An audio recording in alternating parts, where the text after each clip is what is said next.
Defense analysts say that the war in Ukraine may be a stalemate. Russia claims it used a hypersonic missile, and China continues to play both sides. I'm Ben Shapiro. This is The Ben Shapiro Show.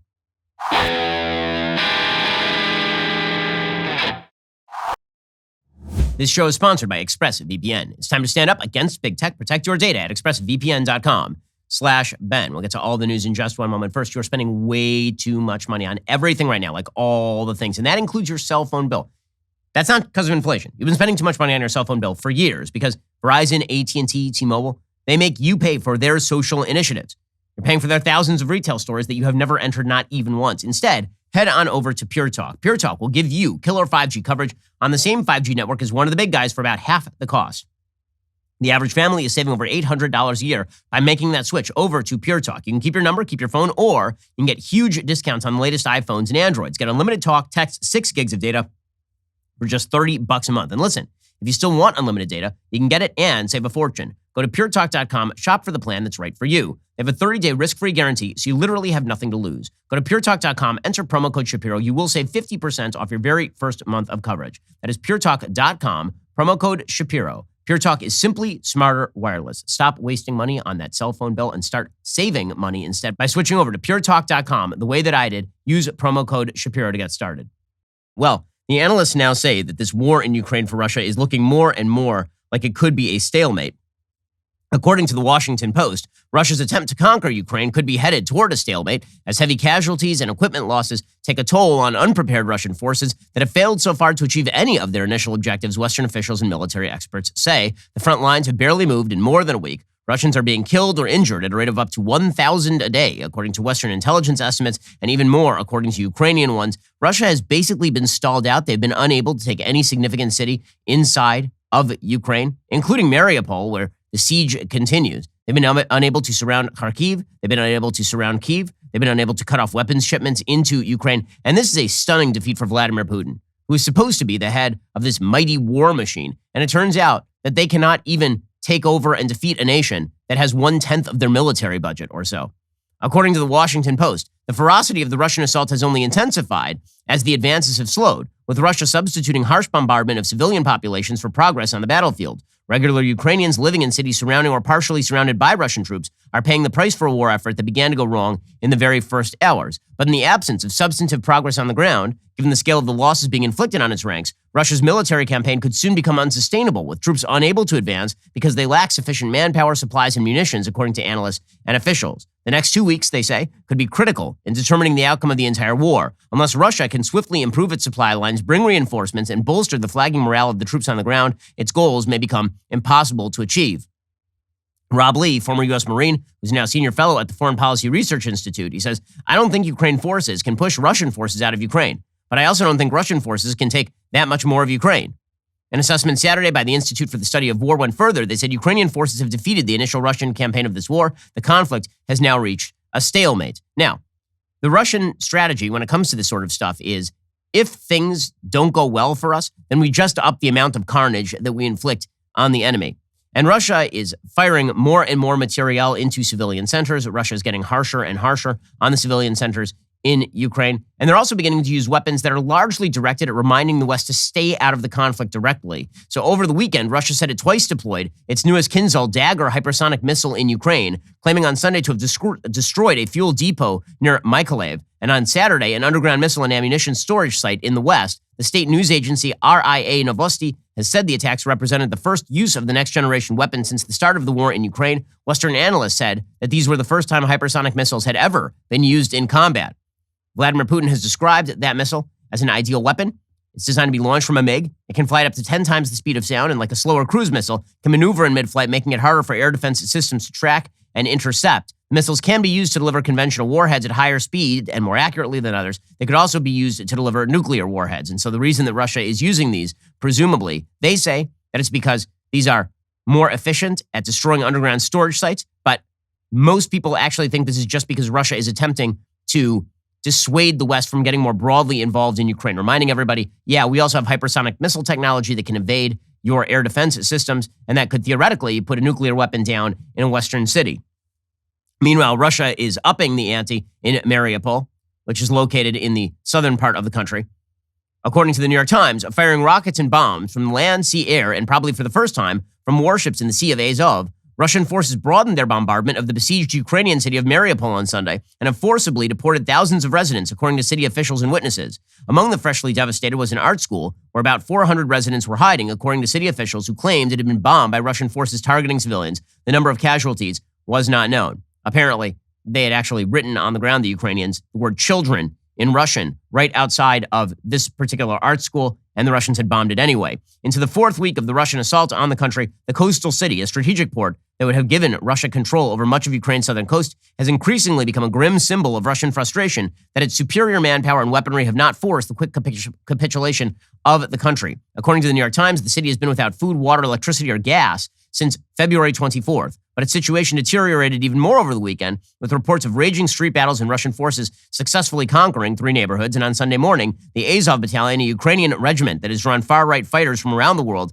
and is charged with the city's defense, said 4 Russian naval vessels had shelled the city, largely cut off from the outside world. The toll on civilians there is difficult to assess. By the way, we'll get back to the Azov Battalion in just a second, because notice how the New York Times is soft-pedaling what the Azov Battalion is. The Azov Battalion is a neo-Nazi group. We'll get to that in just a little while, because this has been used by Putin as a pretext for invasion, saying that the Ukrainians are basically Nazis. And then everybody on the right side of the aisle in the West, everybody in the West has been saying Zelensky is Jewish, and that means that there's not a Nazi issue in Ukraine.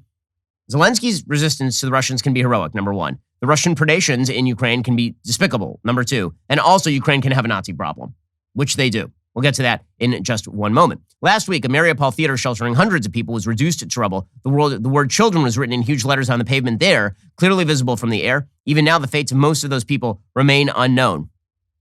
So that is the current status of the war in Ukraine. All of this is enough to spoil anybody's sleep. But here's the thing. You don't need to have your sleep spoiled by bad sheets. If you get a sheet with a high thread count, you think that you've done a great job. Wrong.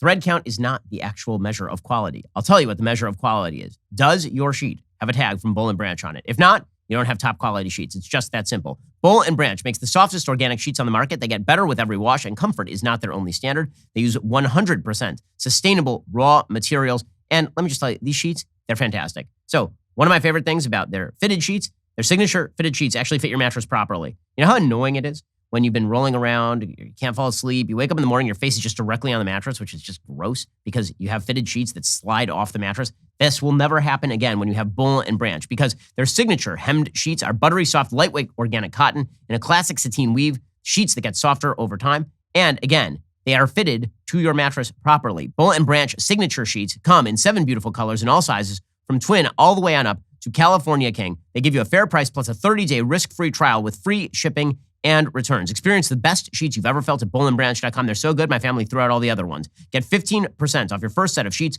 when you use promo code Shapiro at checkout. That's Boll & Branch, BOLL, and branch.com, promo code Shapiro. Russia's assault has uprooted about 10 million people so far.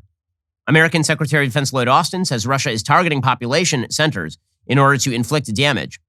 The UN High Commissioner for Refugees, Filippo Grandi, said, quote, "The war in Ukraine is so devastating, 10 million have fled, either displaced inside the country or as refugees abroad, which means almost a quarter of the country's pre-war population has now been uprooted. Roughly 3.4 million people have already left Ukraine since the Russian offensive began February 24th. Pretty much all of those are women and children bound for Poland. The UN says the number of refugees could reach 4 million people. Lloyd Austin said that Putin has not been able to achieve the goals he wants to achieve as rapidly as he wants to achieve them. It's had the effect of him moving his forces into a wood chipper.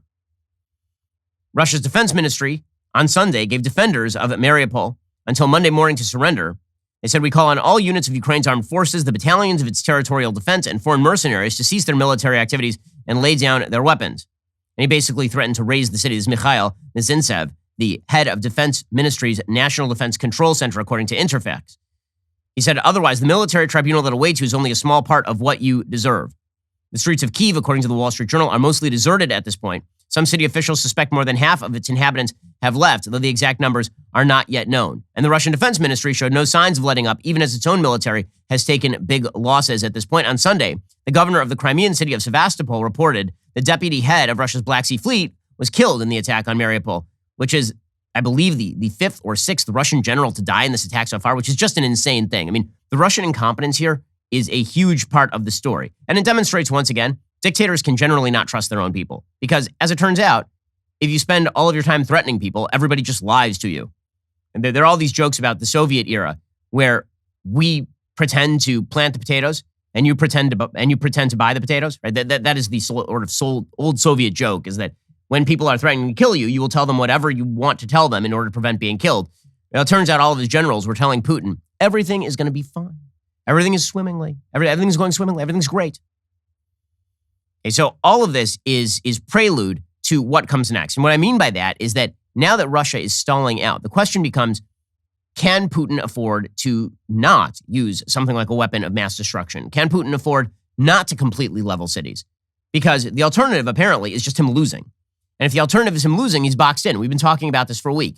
And there's this sort of odd level of triumphalism that has arisen in the West, that when you box in a dictator like Putin, who has demonstrated repeatedly his willingness to level civilian centers, ranging from Grozny in Chechnya to Aleppo in Syria, when you're dealing with that sort of dictator, the triumphalism that basically says, don't worry, Putin is going to lose and it'll all be fine. I'm just wondering where that triumphalism is coming from, particularly because, again, the one thing that Putin knows is that NATO and the United States are not going to get directly involved in this war in Ukraine. So Chuck Todd spent the weekend asking NATO's chief, Jens Stoltenberg, the Secretary General, how long can you stand by and watch? And the answer is that they can stand by and watch a rather long time, and they're going to stand by and watch for a rather long time, because if they set up a no-fly zone, they're afraid of being in a direct nuclear exchange with Vladimir Putin. How long can NATO stand by and watch Russia target civilians without finding a way to help more when it comes to the Ukrainian resistance? Okay, and Stoltenberg basically answered, I don't know what you want from us. Like, you're asking us to do a thing that is not really possible for us to do. It's easy for members of the media to be like, how can we let this happen? But the answer is, once deterrence failed, there were not a lot of choices that were available. Stoltenberg said NATO allies are stepping up their support to Ukraine, partly by delivering military support, human battalion support, and billions upon billions of financial support to Ukraine. And then, of course, we also imposed those unprecedented sanctions. He also said NATO allies have trained and supported Ukrainian armed forces for years. But is NATO willing to go to direct war with Russia? Not particularly. And so what this has led to is this strange insistence by a lot of people that Putin is on the verge of falling. Now, maybe he is and maybe he isn't, but I have yet to see the evidence that his generals are on the verge of overthrowing Vladimir Putin. And where is the actual evidence of this? So members of the West seem to have this sort of bizarre notion that there's going to be a revolution inside Russia that overthrows Putin. When has this happened? Like, really, well, what is the history of this sort of thing happening in the modern era, where a dictator with modern weaponry and the ability to corral all of his oligarchs by basically holding up all of their money, where is the history of a revolution that has been successful against, let's say in the last 20 years, against a hardcore dictatorial leader? It hasn't happened in North Korea. It hasn't happened in China. It has not happened in Iran. It's not happening here. And that my prediction is no, Putin is not going to end up at the end of a rope thanks to the people who are surrounding him. Folks, checking the news right before bed, very, very bad idea. Not just because the news will disturb you, but also because of all that blue light that is just emanating from your phone and that will get into your eyeballs and make it impossible for you to sleep. This is why I have been using Blue Blocks. With their sleep products, my sleep has been transformed for the better. Blue Blocks, it's an optimized health, sleep, and recovery company with evidence-backed products that have been tested under Australian lab conditions backed by peer-reviewed studies. I have those Blue Blocks Sleep Plus glasses and the Remedy Sleep Mask. The Sleep Plus glasses, that's an easy way to ensure you get the most out of your sleep every night. You put them on a couple of hours before bed, and you get improved sleep, energy, and recovery. It's an easy thing to do. Everybody should be doing it. The Sleep Plus glasses come in non-prescription, prescription, and reading magnification options. And the Remedy Sleep Mask, that is the best sleep mask I've ever tried. I use it a lot because my wife very often, she's tapping away on her keyboard because she's got a little work to get ready for the office in the morning. And I just want to go to sleep and the light's on. Well, now with the sleep mask, I don't have to worry about that anymore. You can also check out the many other great products Blue Blocks offers for red light therapy and EMF shielding. To get yourself my favorite sleep products, the Remedy Sleep Mask and Sleep Plus glasses, head on over to blueblocks.com/Ben. Use coupon code Ben to save 15%. That is BLUBLOX.com/Ben. Use coupon code Ben to save 15%. These products and statements have not been evaluated by the FDA, are not intended to diagnose, treat, cure, or prevent any disease or illness. But according to the UK Mirror, there is this, again, sort of wishful thinking that is set in. According to the UK Mirror, Vladimir Putin invaded Ukraine because he is terrified of a pro-democracy revolution in Moscow, Boris Johnson has said. The prime minister said Putin was in a total panic about the prospect of a popular uprising in his own country if freedom was allowed to flourish in Kyiv. The Tory leader claimed the war was a turning point for the world, forcing countries to stand up to Russia rather than making accommodations with tyranny. Failure to support Ukraine now would result in a new age of intimidation across Eastern Europe from the Baltic to the Black Sea. Johnson said Putin's actions were not the result of concern about NATO or the prospect of Western missiles being based there. He dismissed Putin's crazy essay about the historical unity of the people of the two countries as semi-mystical guff. He said, I think he was frightened of Ukraine for an entirely different reason. He said he was frightened of Ukraine because in Ukraine they have a free press and in Ukraine they have free elections. Well, as we will get to in just a moment, that is sort of true and it is sort of not true. I mean, it is a fact that Ukraine is a developing democracy. It is certainly better than Russia. It is also the fact that they have some pretty significant internal corruption problems inside Ukraine, and they have for a very long time. Again, none of this justifies Putin's actions in Ukraine. What is to say is that I really doubt that this was motivated particularly by the fact that Ukraine had something approaching free elections. I don't think that's what drove this. I think what drove this is that Putin realizes that he's in the last days because he's 70 years old and may not be in great health. And he realizes that his legacy, like all Russian great leaders' legacy, is reliant on expanding his borders, whether you are Stalin or whether you're Peter the Great or whether you're Catherine the Great. It is the expansion of Russian borders that has made you a historic figure in Russian circles. Putin is certainly not going to go down in history as the man who revitalized the Russian economy, which is moribund and has been moribund for the last 20 years.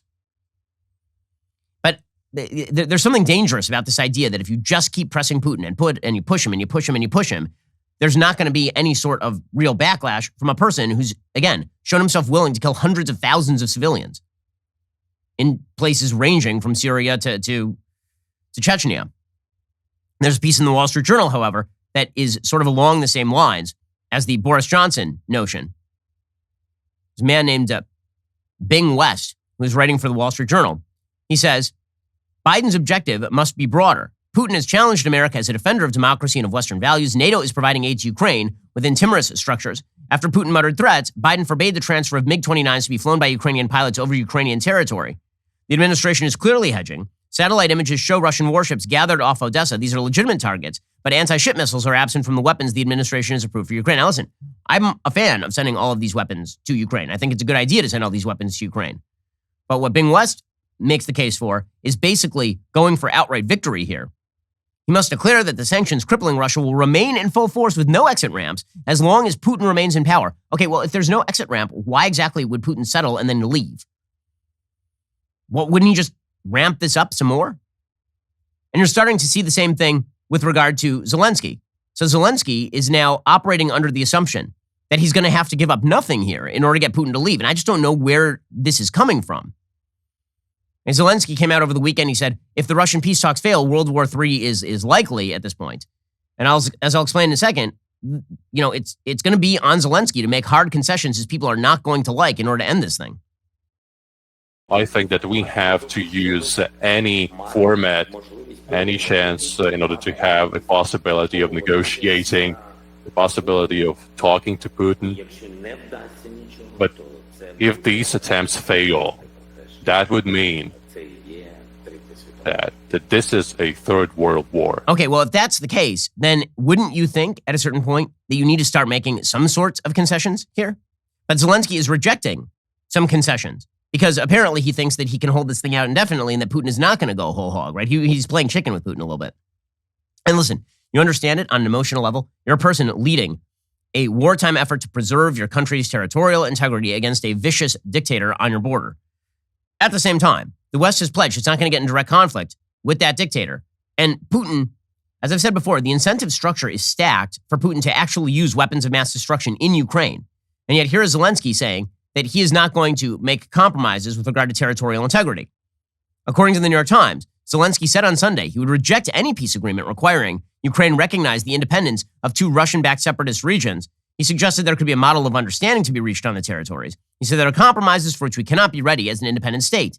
He said you cannot just demand from Ukraine to recognize some territories as independent republics.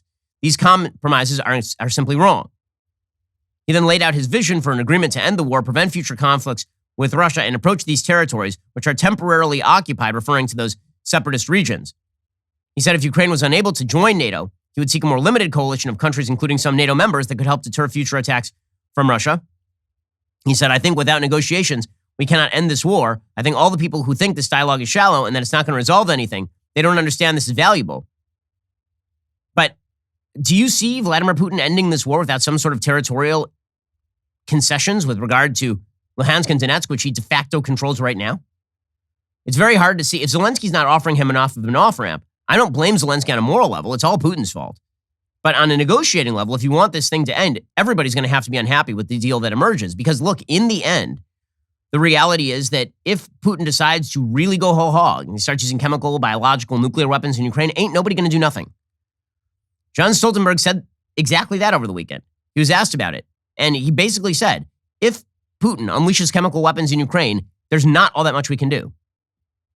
You don't have an answer yet on what the use of chemical weapons would do to NATO's stance about Ukraine. So this is something we take extremely serious, but at the same time, again, we are not, as we are very much aware of that we need to act in a way that prevents this conflict from going from being a very bloody, ugly, horrific conflict in Ukraine to something that turns out to be a full-fledged war between NATO and Russia in Europe, and also potentially involving, of course, the United States directly. That will be extremely dangerous, and that's is exactly what we need to prevent. All right. Okay, so there he is, basically saying if he were to use chemical weapons, we're still not going to go to war directly with Russia here. So what that means is that Zelensky better find an off-ramp here and he better take it. And the same thing with Putin. He better find an off-ramp and he better take it. So, you know, this notion that he can just continue this indefinitely, I don't see why he believes that that is the case. I don't see why that is the case. And yet, it seems to be that there is this bizarre hope that's being held out that Putin is just going to fall down on the job, that he's going to have a heart attack or something and die, and that'll be the end of this thing. I don't think that's the way that any of this ends. Meanwhile, Zelensky is going on a publicity tour, right? He's been going around to various countries. He spoke to the U.S. Congress by Zoom. He spoke to the Canadians by Zoom. He spoke to the UK by Zoom. And over the weekend, he spoke to the Israeli Knesset by Zoom as well. And there he tried to put pressure on Israel in ways that he has never tried to pressure any other country, which is kind of astonishing, actually. I mean, I understand that Zelensky is Jewish. That's fine. That's nice. Okay, but Ukraine's history with Israel is not particularly good. Ukraine's history with Jews is not particularly good. Ukraine has spent the last several decades voting alongside Russia and alongside Israel's enemies in the United Nations, for example. Ukraine's history with the Jewish population of Ukraine is really horrible and really ugly. Okay, so Zelensky is apparently very angry at Israel, that Israel is not joining in economic sanctions on Russia in the same way that, say, the United States or the UK is. Now, there are geopolitical reasons for that Zelensky really should understand, considering that Ukraine has had to triangulate between Russia and the West for a very long time, specifically because Russia's on their border. Well, here's the thing. Russia is also on Israel's border, and everybody knows this. So Zelensky, he tried to pull out all the stops with the Israeli Knesset, and it didn't go well for him because he made a bunch of references that are just not correct. He made a bunch of requests that are not geopolitically sustainable. And again, I've been saying for a little while here, I think that he's making requests that are not like he's been requesting from the West a no-fly zone. That doesn't require the West to actually provide a no-fly zone. It would be a bad policy for the West to do so. With all of the chaos in the markets, this means that inflation is, of course, out of control. And that is super true over at the grocery store. Even though grocery prices feel like they have doubled, Good Ranchers can solve your problem because Good Rancher prices, they have stayed low and affordable. Once you subscribe, your price is not going to go up. Your best price is locked in for life. And let me just tell you, the products from Good Ranchers are unbelievable. They got me a kosher steak. This is like the best steak I've ever had. It's an unreal, it really is terrific steak. 85% of the grass-fed beef in stores and online is imported from overseas. Do not pay a premium for low-quality foreign meat. Shop Good Ranchers for all your beef, chicken, and seafood needs. Good Ranchers sells 100% American meat from local farms and ranches. They have signature steak burgers, Wagyu burgers that are packed with flavor. Their pre-trimmed, pre-marinated chicken breasts are delicious. They are easy to prepare. They are better than organic. And their packaging makes it super easy to cook what you want and save the rest. And that keeps you from wasting anything. Their animals are ethically raised, sustainably sourced. They do things the right way. It shows in every box. Let me tell you again, they gave me a kosher steak. It was like direct. It was steak direct from heaven. Get $30 discount on Prime Steaks and better than organic chicken today. Go to www.goodranchers.com/Ben to save on the quality you've been looking for. Good Ranchers takes the guesswork out of the grocery store by sourcing everything from local farms and shipping it to your door. Use my code Ben. Enjoy your box of 100% American meat and your $30 savings. Order now to combat inflation with Good Ranchers American meat delivered. So, Zelensky speaks to the Israeli Knesset, and he tries to pressure the Israeli Knesset into closing down all trade with Russia, into joining the economic sanctions, into giving him the Iron Dome technology as though they have a bunch of Iron Dome units sitting around that they're not using, which of course is not true. The fact is that Iron Dome is also proprietary Israeli technology. And so handing that over to Ukraine, which, again, does not have the world's most wonderful relationship with Israel heretofore, is a bit strange. In any case, according to the New York Times, Zelensky appealed to the sentiments of Jewish Israelis, but also criticized Israeli policies on Sunday in a virtual address to lawmakers that touched on the most painful periods of Jewish history and what he called the parallel experiences of the Ukrainian people. As according to the New York Times, the address was set up to be emotionally charged. President Vladimir Putin of Russia has branded the Ukrainian government pro-Nazi and controlled by little Nazis, even though Zelensky is Jewish. Zelensky, for his part, thanked the Israeli leader, Prime Minister Naftali Bennett, for his mediation efforts with Russia, but also castigated the Israeli government for not taking a strong enough moral stand on Ukraine's side, a position he reiterated on Sunday. Again, I've noticed that Zelensky has had a little bit of trouble speaking to, say, the government of China about this particular issue or the government of India about this particular issue. One of the nice things about speaking to westernized countries, whether it's Israel or the United States or Canada or the UK, is that they allow you to do this sort of thing. Zelensky said, "It is possible to mediate between countries, but not between good and evil." Zelensky then appeared to make comparisons between the current suffering of the Ukrainians and that of Jews during the Holocaust. He asked why Israel had refused to provide Ukraine with weapons like Iron Dome, Israel's vaunted anti-rocket missile defense system, and asked Israel to take in more refugees. Israel has refused Ukrainian efforts to provide defensive equipment, but has sent aid, including 6 large generators, and is in the process of setting up a field hospital in Mosytskia in western Ukraine. More than 11,000 Ukrainian citizens have already arrived in Israel since the start of the war, the majority of them non-Jews. After initially limiting entry to 5,000 refugees, Israel's Interior Minister, Ayelet Shaked, under public and political pressure, expanded the guidelines to offer temporary refuge to Ukrainian citizens who have relatives living in Israel on condition that they receive approval before boarding a plane to Israel. Israel's Knesset is currently in recess. There was no special gathering convened for Zelensky's speech. However, some of the stuff that Zelensky was saying here is just not accurate. So Zelensky, for his part, he tried to compare this to the Holocaust. And then he claimed that the Ukrainians tried to save the Jews during the Holocaust. Okay, that's just not true. That's a lie. That's unbelievably untrue. Okay, the reality is that Ukraine was one of the worst places for Jews during the Holocaust, specifically because there were at least 100,000 people who were in law enforcement in Ukraine who were cooperating with the Nazi regime. There's a reason Babi Yar happened in Ukraine. Haaretz, which is a far-left newspaper in Israel, fact-checked the address. He suggested that this is like the final solution in Ukraine. It is not like the final solution in Ukraine. They're not setting up gas chambers and forcibly shipping Ukrainian citizens to the gas chambers. This is a war. It's an ugly war. It's just like every other ugly war Russia has produced. It is a war that does not give a crap about civilians.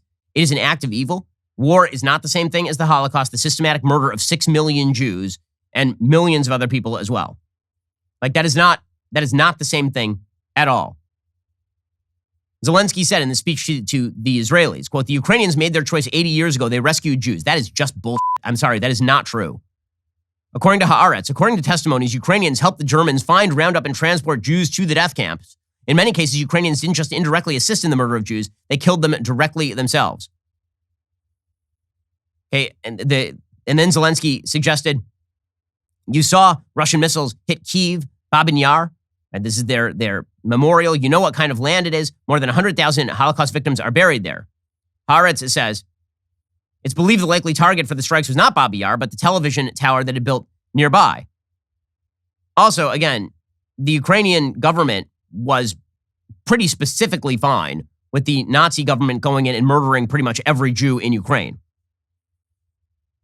The Jerusalem Post was ripping on Zelensky as well, because again, it is one thing the way that he approached Israel here is very different than the way that he approached, for example, the UK and America. And I think for domestic consumption, let's just say that Ukraine is not famous for its love of the Jews. So that's not a giant shock. And when he came to the United States, he didn't mention America's brutal history of slavery and repression and then be like, it's just like that.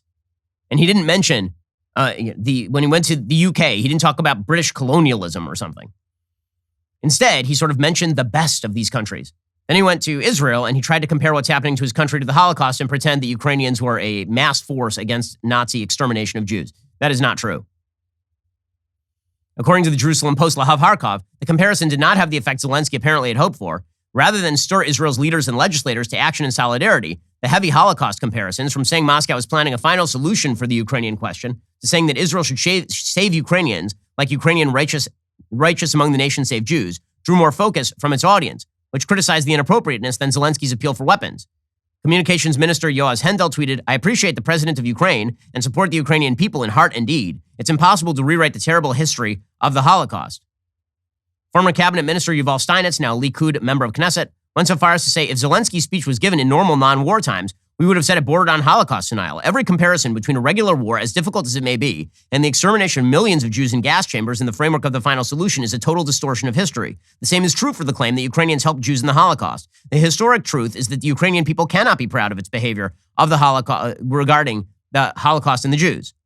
None of that changes the fact that despite the outrageous use of the Holocaust, we must continue humanitarian aid to the citizens of Ukraine.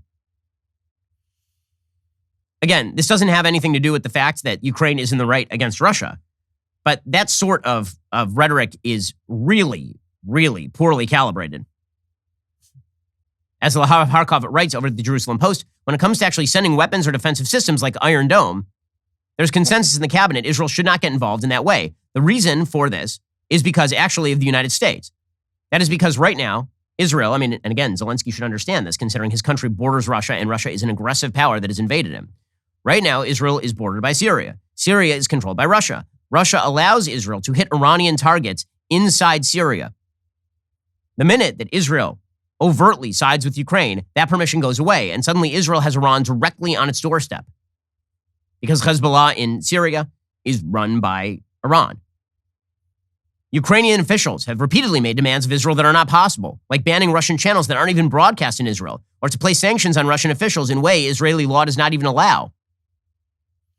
Zelensky's criticism of Naftali Bennett's mediation contrasted with his recent expression of appreciation for the offer, saying that Bennett is taking a middle ground between good and evil.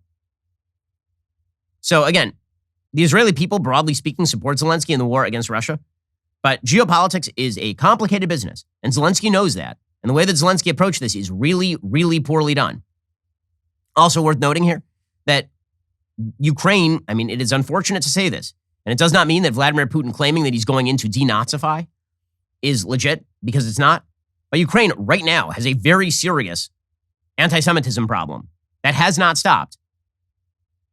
According to Alan Ripp, writing for NBC News, even though Putin is engaging in propaganda, it's true that Ukraine has a genuine Nazi problem, both past and present. Putin's destructive actions, among them the devastation of Jewish communities, makes clear he's lying when he says his goal is to ensure anyone's welfare. But important as it is to defend the yellow and blue flag against Kremlin's brutal invasion, it would be a dangerous oversight to deny Ukraine's anti-Semitic history in collaboration with Hitler's Nazis, as well as the latter-day embrace of neo-Nazi factions in some quarters. Nowadays, Ukraine counts between 56,000 and 140,000 Jews who enjoy freedoms and protections never imagined by their grandparents. That includes an updated law passed to criminalize anti-Semitic acts, but the law is intended to address a pronounced uptick in public displays of bigotry, including swastika-laden vandalism of synagogues and Jewish memorials, eerie marches in Kyiv and other cities that celebrated the Waffen-SS. Also, Ukraine has in recent years erected a glut of statues honoring Ukrainian nationalists whose legacies are tainted by their indisputable record as Nazi proxies. Also, far-right groups have gained political currency in the past decade, none more chilling than Svoboda, formerly the Social National Party of Ukraine, whose leader claimed the country was controlled by a Muscovite Jewish mafia. And, as we mentioned the Azov Battalion, which is currently defending Mariupol from the Russians. That is a neo-Nazi battalion. Neo-Nazis are part of some of Ukraine's growing ranks of volunteer battalions, according to NBC News. They're battle-hardened after waging some of the toughest street fighting against Moscow-backed separatists in eastern Ukraine following Putin's Crimean invasion in 2014. One is the Azov Battalion, founded by an avowed white supremacist who claimed Ukraine's national purpose was to rid the country of Jews and other inferior races. In 2018, the U.S. Congress stipulated its aid to Ukraine could not be used to provide arms, training, or other assistance to the Azov Battalion. Even so, Azov is now an official member of the Ukraine National Guard. So for all the people in the United States who are complaining about white supremacism and suggest that America's military is rife with white supremacism, the Ukraine actually has an actual unit that is integrated into its National Guard that is openly white supremacist and neo-Nazi. Okay, now none of that justifies what Russia is doing right now. It is to say that when Zelensky suggests that this country has been, that deserves some sort of special treatment from Israel, and Israel should overlook its own national interests in pursuit of helping out Ukraine. Again, real world politics is a hard business. And when you have to balance the needs of your people for safety and security against the attempts to provide help to places that are under siege, this is why it always comes back to the fact that America is a superpower. It's a global superpower. If you want America as a global superpower to guarantee the free trafficking of human rights loving and democracy loving nations, America needs to guarantee that security. When it makes it more dangerous for our allies, places like Israel, how do you expect Israel to support Ukraine when Israel has to look north and see Russia on its border? How do you expect, by the way, in the future, Ukraine to join Western alliances when it has to look to the east and see Russia on its border? That's not the way any of this works. By the way, Zelensky just banned, I should mention, 11 political parties with ties to Russia. Not the Azov party, not the neo-Nazi parties, but he did ban 11 parties that have ties to Russia, including places like For Life, the Shari Party, Nashi, the Opposition Bloc, Left Opposition, Union of Left Forces, State Progressive Socialist Party of Ukraine, et cetera, et cetera. So things are rather complicated, and they get more complicated when it comes to China. Again, I've noticed that Zelensky's been rather muted in his talk about China, mainly because he knows he's not going to get China to do anything. So the situation in Ukraine, it's pretty bad all around, and China, of course, is helping out the Russians in a pretty major way here. Here is the thing. With all this happening, inflation rates are really high, and we know the interest rates are spiking now. If you're holding off on a mortgage refi in the hope that rates drop, rethink your strategy like right now. We know that the rates are going to go up over the course of the next couple of years. The latest forecasts project a few interest rate hikes this year alone. That is going to make debt a lot more expensive. Do not let that happen to you. Instead, pick up the phone and call American Financing. Take advantage of a free no-obligation mortgage review where you'll learn about custom loan options that can save you up to $1,000 a month. That's right, every month. From lower rates to shorter terms, even debt consolidation, they can do it all. They never charge upfront or surprise you with hidden fees. So why not see what they can do for you? If you like what you hear, you can pre-qualify for free, possibly skip a couple of payments, and you might close in as fast as 10 days. Just call 866-721-3300. That's 866-721-3300, or visit AmericanFinancing.net. NMLS 182334, NMLSConsumerAccess.org. Again, visit them at AmericanFinancing.net. See if you can refi your mortgage today, because if you wait, it's going to just get worse. Call 866-721-3300 to get started, or visit AmericanFinancing.net. Okay, guys, March Madness is on. And I've got a bracket. You've got a bracket. We've all got our brackets. But here is the thing. Crane and Company, that is the brand new Daily Wire sports show.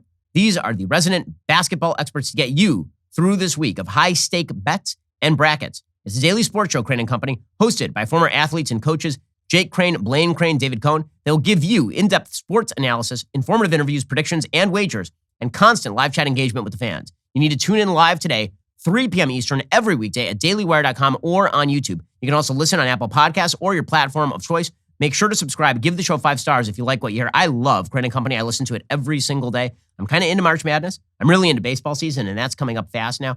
Crane and Company is a must-listen every day. I love the show. You're going to love it as well. Please go subscribe. You're listening to the largest, fastest-growing conservative podcast and radio show in the nation.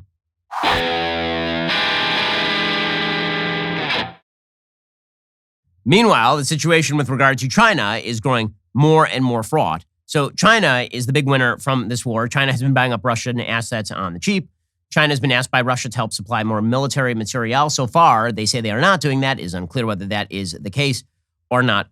And Biden and the Chinese held a phone call.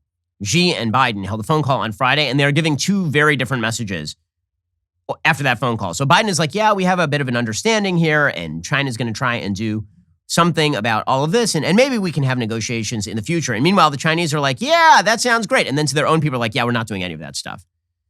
So according to the New York Times, Ken Gang, the Chinese ambassador to the United States, said on Sunday China would not send weapons and ammo to support Russia's war in Ukraine, and that Beijing would do everything to de-escalate the crisis. Kin's comments, which were aimed at an American audience, presented a softer tone than the one officials in Beijing have used when discussing the war, particularly in domestic settings. The remarks came as higher-ranking Chinese officials continued to accuse the United States and Europe of instigating the conflict and continued to amplify Russian disinformation that served as a rationale for the invasion. They also followed President Biden's warning on Friday to President Xi Jinping that China would face consequences if Beijing gave material aid to Russia in support of its war. China's rhetorical strategy, speaking of peace and de-escalation to an international audience while continuing to support Russia domestically, demonstrates the careful moves Beijing has made in staking out its position on Ukraine. So the United States has been very critical of China, but they're not actually doing anything, is the thing. And they're not really prepared to do anything. So the Chinese ambassador went on CBS's Face the Nation. He said China's trusted relations with Russia, that's not a liability. And then when he was pushed by CBS News' Margaret Brennan about the relationship with Russia, he's like, stop being naive. Cut the crap. We all understand geopolitics. Why can't you condemn this as an invasion? Well, don't be naive. Condemnation. It sounds naive to say that's not an invasion. It doesn't solve the problem. 100,000 I would be surprised if Russia will back down by condemnation. Okay, and again, this is his way of saying we're not going to condemn. We're not going to push Russia. And meanwhile, the Biden administration really has no answer to this. The Biden administration continues to kind of futz about. And the fact of the matter is that they put out a transcript to the Biden administration, and the Biden administration, it wasn't really a transcript, it was more a summary of the phone call. It took them hours and hours and hours to come up with what they said actually happened during the meeting. China came out like right away and like, yeah, we said some words and it doesn't really mean anything. But when it comes to the Biden administration, they really tried to craft this thing. They tried to suggest that there was some sort of agreement and we've agreed to work in the future. No, you haven't. No one believes that. It took you forever to come up with some sort of statement as to what you achieved, because the truth is that they didn't really achieve much of anything with regard to China because they don't actually have a strategy with regard to China. I mean, this is a country that still denies openly that it's even abusing human rights of the Uyghurs. And here's the Chinese ambassador on Face the Nation doing just that. A UN human rights panel said there are credible reports that 1 million Uyghurs are in a massive internment camp shrouded in secrecy. And the High Commissioner for Refugees and Human Rights will go to China soon. Will you give them unlimited access? I totally reject that. So he totally rejects it. Okay, and again, there are no consequences for stuff like this. By the way, here's the readout of Biden's call with Xi Jinping. Okay, it took them 4 hours to release this from the White House. Quote, President Joseph R. Biden spoke today with President Xi Jinping of the People's Republic of China. The conversation focused on Russia's unprovoked invasion of Ukraine. President Biden outlined the views of the United States and our allies and partners on this crisis. President Biden detailed our efforts to prevent and then respond to the invasion, including by imposing costs on Russia.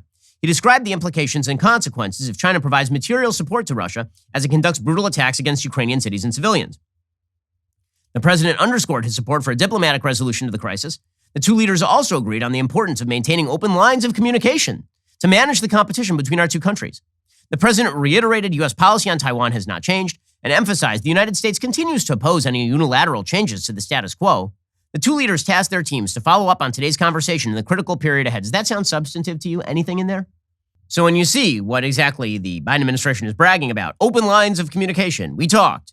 Well, congrats, but you didn't change anything that is actually happening. And again, that is the big question is what do you guys do to reestablish deterrence after all of this? Yes, you can brag that you hit Russia with crippling economic sanctions. And that's very nice. But bottom line is, unless you have the material in order to prevent invasion, what exactly are you going to do here? And let's be real about this. The strategic ambiguity with regard to Taiwan, for example, is significantly greater than the strategic ambiguity with regard to Ukraine. Ukraine kept asking to join the West, and the West is like, well, maybe you can, maybe you can't, but at least we acknowledge you're an independent country. Meanwhile, the West refuses to even say that Taiwan is an independent country from China. And China just claims, well, we have territorial integrity over Taiwan, in the same way that we did over Hong Kong, and you guys did nothing with regard to Hong Kong. What are you going to do? Sanction us the same way you did the Russians? Fine, do it. Like, really, we don't believe you because you're too tied into our economy. Meanwhile, Vladimir Zelensky continues going sort of country to country in an attempt to garner support. He directly addressed the Germans in a video posted on Monday asking for further restrictions against Russia and supporting Ukraine's bid for EU membership. Now, again, he's kind of asking for things he's not going to get. This is according to the Washington Post. He's now asked for EU membership, not going to happen. He's asked for NATO to establish a no-fly zone, not going to happen. He's asked Israel for Iron Dome, not going to happen. When deterrence fails, it's very difficult to reestablish deterrence based on you going kind of country to country and begging for help. These countries are going to provide whatever support they can so long as it doesn't violate their national interests too greatly. According to Zelensky, he said more measures are needed to cut off Russia's sources of funding for its invasion of Ukraine, including closing European trading ports to Russia and no longer buying Russian oil and gas. He said, please do not sponsor this country, Russia's war machine, not a single euro for the occupiers. The Ukrainian leader then drew parallels between Ukraine and Germany. Again, this is his shtick. He sort of goes country to country. Again, I'm not blaming him for any of this. If your country were, if America were under attack, I'd want us to do the same thing. However, this sort of pretending this is not political strategery is very silly. He went so he's speaking to the Germans And he says that Kyiv is the new Berlin, comparing our and your openness. And now he says that Kyiv is closed. He argued that Ukrainians are part of Europe, arguing Germans can put pressure on politicians to support Ukraine's application to join the EU. On Monday, Germany's foreign minister, Annalena Baerbock, renewed her call for a solidarity airlift to relieve the pressure on countries that border Ukraine by resettling some of the country's 3.5 million people who have fled the country across Western nations. So as this disaster continues to unfold, the question is going to be, once again, we just keep coming back to what is the off-ramp? What is the off-ramp? And the off-ramp is going to have to be something that nobody likes. So that means probably Zelensky is going to have to offer some sort of territorial concessions to Putin so that he stops this. And the West is going to have to relieve some sort of sanctions on Putin in order to incentivize him to stop this. But wishful thinking is the enemy of good policy. And the wishful thinking that Putin's regime is just going to collapse, or that Putin is just going to withdraw from Ukraine, or that if Zelensky begs hard enough, magically, he'll be overwhelmed with largesse from nations who have at best mixed interests when it comes to war abroad. That is not a strategy for this war coming to an end. It's a strategy for its continuation and eventually for Vladimir Putin going whole hog. All right, we'll be back here later today with an additional hour of content. In the meantime, go check out The Michael Knowles Show. Today, he discusses Dr. Anthony Fauci's announcement he might retire. You can hear more details about that story over on Michael's show. That's available right now. I'm Ben Shapiro. This is The Ben Shapiro Show.